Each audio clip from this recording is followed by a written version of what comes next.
Let's dive into one of the most staggering injustices of our time. It's the story of a nation that's caught in the crossfire of a crisis it played almost no part in creating. We're talking about the paradox of the Indus.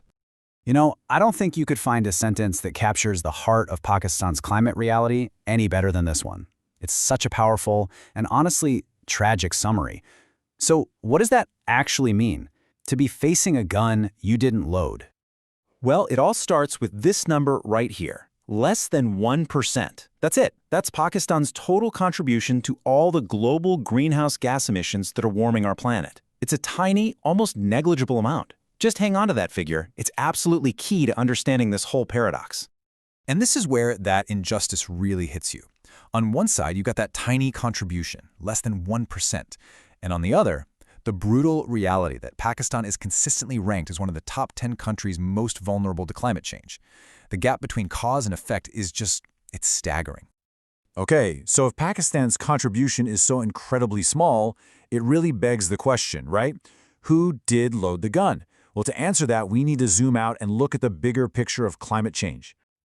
So just to make sure we're all on the same page, what we're talking about here are these major long-term shifts in weather and temperature. And while some of that happens naturally, the crisis we're in today has been overwhelmingly driven by human activity, especially since the Industrial Revolution. Think burning fossil fuels that trap heat in the atmosphere like a blanket. Now this chart, it tells a really important story. You see that huge chunk of the pie? That's the accumulated historical emissions from the industrialized global north, countries whose entire economic rise was built on carbon. And Pakistan? You have to squint to even see it. It's that tiny little sliver. The bill for all that industrial progress is now coming due, and others are being forced to pay it. So, we've pretty much established who's historically responsible. But that leads to the next huge question. Why is Pakistan so uniquely exposed? Why them? And the answer really comes down to one word: geography. Let's break this down into 3 simple but devastating realities. First, you've got a melting roof. Pakistan has more glaciers than anywhere on Earth outside the polar regions, and they're melting at a terrifying speed, causing these monster floods. Second, a faltering lifeline. The Indus River is the absolute backbone of their agricultural economy, but it's becoming dangerously unpredictable, swinging from massive floods to crippling droughts. And third, the scorched earth. Huge parts of the country are becoming literally too hot for humans to live in. So the thing to understand here is that all these factors are converging to create a perfect storm. It's like Pakistan is in a geographic bullseye for extreme heat. You've got an economy that's completely dependent on one fragile river system, and then you have a huge, dense population living right in harm's way, with very little ability to bounce back when disaster strikes. Okay, so we've talked about the data and the geography. But what does this actually look like on the ground? What is the real-world impact? Behind all these facts is an immense human cost. This is the price of that war Pakistan didn't start. 33 million. Just let that number sink in for a moment. That's how many people were displaced by those catastrophic superfloods back in 2022. Just one event. A third of the entire country was underwater. This wasn't just a bad weather event, it was a horrifying preview of what's coming. The sheer scale of disasters like this is forcing a massive change in how we think about the problem. The global conversation is slowly shifting away from just trying to prevent climate change to figuring out how to survive it.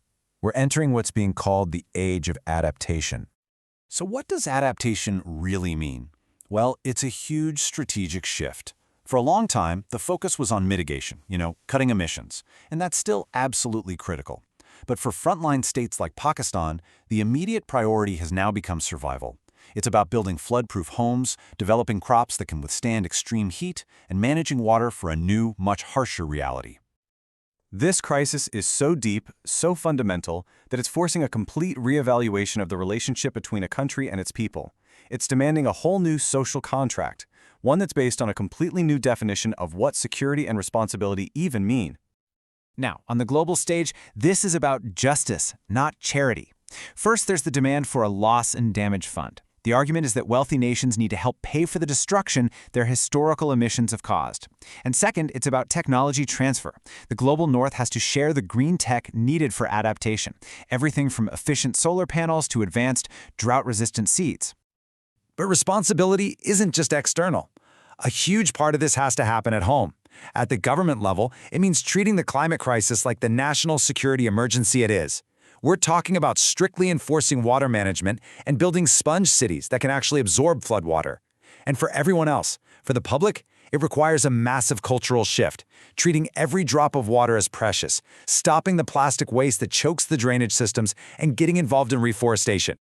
This quote right here, it just nails the heart of this new social contract. The most fundamental job of a government, to protect its citizens, has been radically redefined. Security isn't just about armies and borders anymore. It's about ensuring people have food and water, and that they're safe from deadly heat waves. The very legitimacy of the state now depends on its ability to deliver climate resilience. And that brings us to the final urgent question hanging over everything. The forces of climate change are moving incredibly fast, and they're eroding the very foundations of society. So the real challenge for Pakistan and for the whole world is this: can we build this new, resilient social contract before the old one is completely washed away?